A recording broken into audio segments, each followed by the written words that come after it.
NA has a really big looming problem, and it comes from the addiction of the NA RAM. No, but seriously, North America has a really big problem with not believing in the idea of split pushing. And this is going to be a really big detriment into the growth of the North American strategy book, as it were.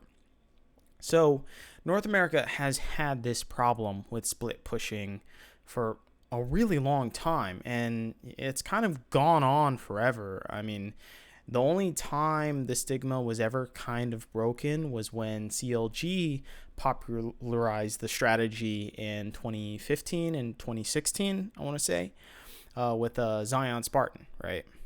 And so the problem with split pushing, and I think the reason why a lot of teams find it very hard to do, is because it requires very clear communication. But not only that, it requires a basic understanding of certain scenarios. And so if the coaching staff or if the players don't understand these basic scenarios and exactly what to do, then the split pushing is kind of doomed in a sense.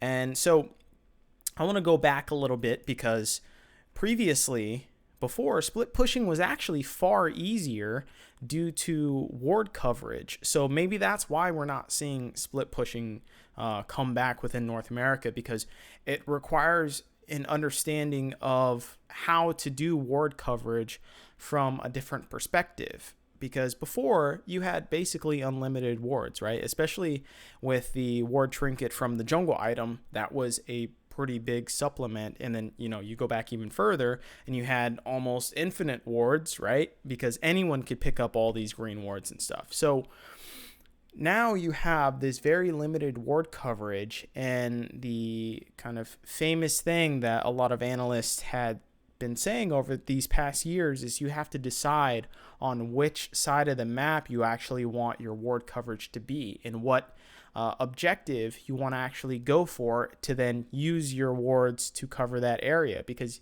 you basically only have enough to cover one objective and maybe kind of a little bit surrounding the outside of the objective, which inherently just helps you get the objective anyways, right? So this has become a hard problem for teams to acknowledge, because now you have to then, if you're trying to do a split push strategy, you have to have ward coverage both around the objective which the enemy team wants to go for, but also wards to help your split pusher actually split push safely, right? And so there becomes this disconnect to where exactly where that optimal ward coverage is.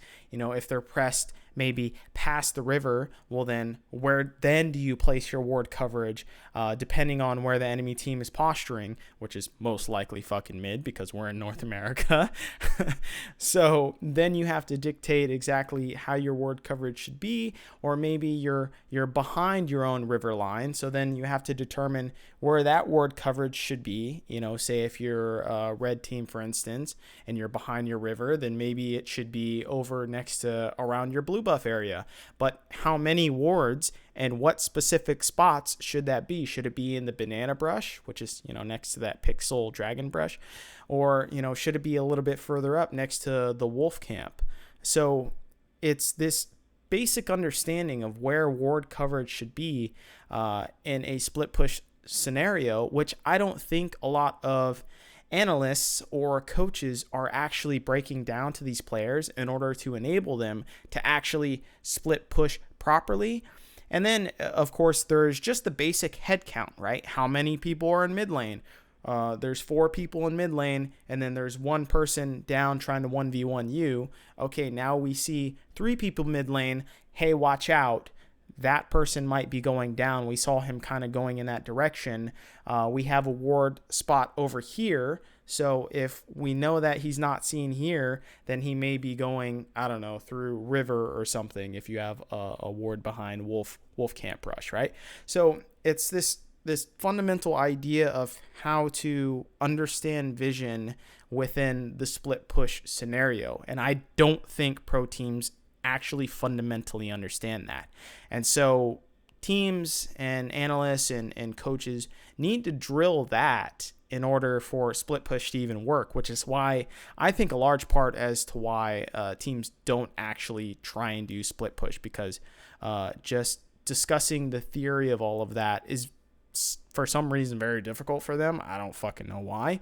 That's the same thing as discovering ward patterns for any 5v5 type scenario. So, and then additionally, TP changes also heavily affected split pushers, right? Like what back in the day it was you could cancel your TP. Now you can't anymore. So you kind of have to commit if you are the top laner trying to TP over to a team fight, right? A 4v4 team fight or a 4v5 team fight, right?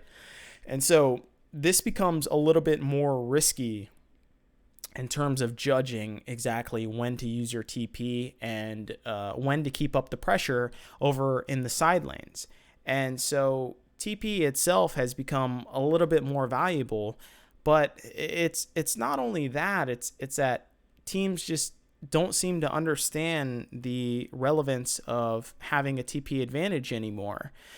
Because right now, what's going on within the meta is that teams are using this TP advantage to either create a dive scenario in the early game, like for instance, diving bot lane, right, when the enemy top laner doesn't have TP. And so that is a good use of your TP advantage, right? Is that you know the enemy top laner doesn't have TP, so you can obviously make a play bot, which is why the jungler often then goes towards the bot side and tries to get a 3v2, which then turns into a 4v2, right? With the top laner teleporting along with them. And then you kill the enemy 2 bot laners, and then you take that bot lane tower, and then also you rotate over to get dragon. This is a very classic play, but it's more than that. There's more to TP advantage than just using it to dive a bottom lane. You can use it to actually exert pressure, which was actually used kind of back in the day in North America to exert pressure and to say, oh, the enemy top laner doesn't have TP, therefore I can press the issue 1v1, especially if you're winning in a 1v1 scenario against the enemy top laner, right? And so you use that to your advantage, and then you draw out the 4v5 or the 4v4 team fight, and then you as the top laner that has TP advantage can TP over there and then create this 5v4 scenario and actually probably win the entire game just off of that. So split pushing has this inherent kind of advantage of trying to take TP advantage and then also using vision quite cleverly. So split pushing strats are indeed risky, and I'm not saying that they aren't, because many of those champions require a lead when they're trying to split push, right? You have, a champion like Fiora classically, or Jax or Jace. All of these champions kind of require a lead in order to dominate that lane, or they require a long drawn out game, right? And so, especially for like Jace, for instance, he requires a heavy lead in order to dominate his lane before oftentimes if it's a tank or maybe if it's another carry, he just gets outscaled. Although that has kind of been somewhat at least stifled a bit with his changes for, I believe it's his Q ends up being more scalable as the game goes on. As previous, iterations of the champion, he didn't have that great of scaling. But it's that these split pushes, they end up having for the team to put in more resources in order to develop that split pusher. And that's something which I don't think a lot of NA teams are quite used to, but that doesn't mean that it's not a viable strategy in and of itself. And I think inherently what has plagued this strategy mostly is that solo queue has basically affected the mentality of split push being viable. Because, there's obviously the classic scenario where the split pusher is splitting by himself, and then your team is trying to do this 4v5 at dragon, and they all get wiped, and they say, why weren't you there? And it's like, well, you guys saw me on the other side of the map, and I would easily get this top tower if you guys just let the dragon go, right? We have to decide which one is more valuable. And it's the whole idea of, if your top laner is ahead, don't ask for a group. That's the last thing you want to do. If your top laner is 2-0, especially in a professional setting, allow him to split push to force the 1v1 situation. This is a very basic principle of split pushing itself. That's actually probably the most fundamental thing about split pushing, is that if your split pusher has a advantage, a gold advantage or a level advantage, highly in their favor, then allow him to force that issue and allow them as the enemy team to decide whether they want to defend against him and put two people up there, especially if that's the only way that they can handle that person is if they put two people up there. And if they do that, well, then you get the other objective on the other side of the map, right? And so this is the ideal scenario of a split push, especially if this guy is ahead. They either have to send two people and then you just get the other objective, or they don't send two people and they just try and have it as a 1v1, and the guy still stomps and still gets the objective and, the tier 2 top turret in the meantime. So it's either a win-win scenario anyways. And so at that basic point, you kind of checkmate them. So the hidden thing about a split push, I guess, and maybe this is the reason why professional teams have a gripe against it, is that you have to realize the threat of engage comps compared to split push comps, right? And that, say if they have a Sejuani, or if they have an Ornn, or if they have, a Blitzcrank or a Nautilus, these are all really good initiators. And so your draft needs to address those issues, right? And you need to be realistic in how you approach this split push strategy and whether it's actually viable into the threat of an engage comp. And if it's not, then you need to back out from that, because split pushing in and of itself is meant to be a seesaw, right? You just don't recklessly split push without your team having an objective properly set up. But when they do properly set up an objective, that then inherently opts you into this 4v4 or 4v5 scenario. And so likewise, don't try to go for an objective if your split pusher can get something else on the other side of the map, right? You can't have your cake and eat it too. Actually, ironically, a great example of that happening was Golden Guardians versus FlyQuest, week 3 of the 2020 summer split, where Damonte, he's on Twisted Fate, and he uses his ult to go to the top side of the map and take an inhibitor, while Closer actually steals the dragon, and then he gets out for free.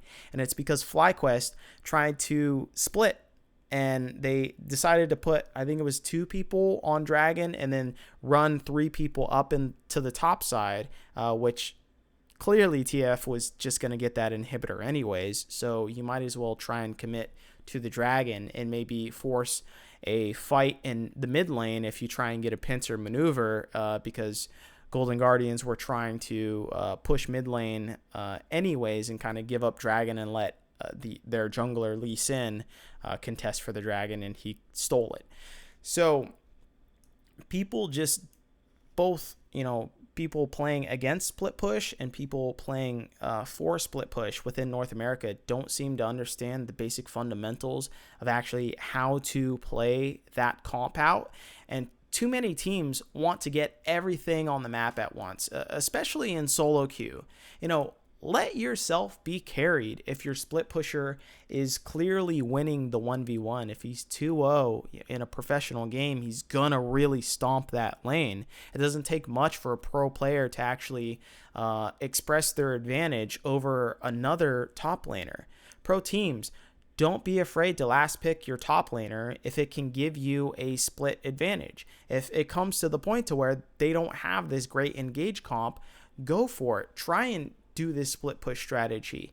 Set up this communication and this very clear game plan of how to set your ward coverage and how to play around opposite pressures upon the map, and also to set up your waves correctly on the other side of the map as well too. I see a lot of pro teams not able to set up their waves and maybe wait patiently. I mean, even just the classic idea of you having a inhibitor down and, you know, on the other side of the map and super minions are funneling in at the motherfucking nexus, and then you want to try and press this issue on, you know, this objective a little bit too early before those minions crash over into an objective on the other side of the map. And so it's this whole idea to where teams don't even understand wave control and wave manipulation in order to get objectives on this other side of the map. And this is a fundamental problem to where North American teams focus on whatever is in front of their screen. It's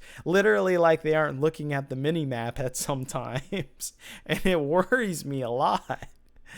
And so this is just a further symptom of not being able to understand split push, not being able to understand the broader reasons as to why split push doesn't work, ward coverage, understanding matchup of the 1v1, and if your top laner has an advantage, understanding TP advantage.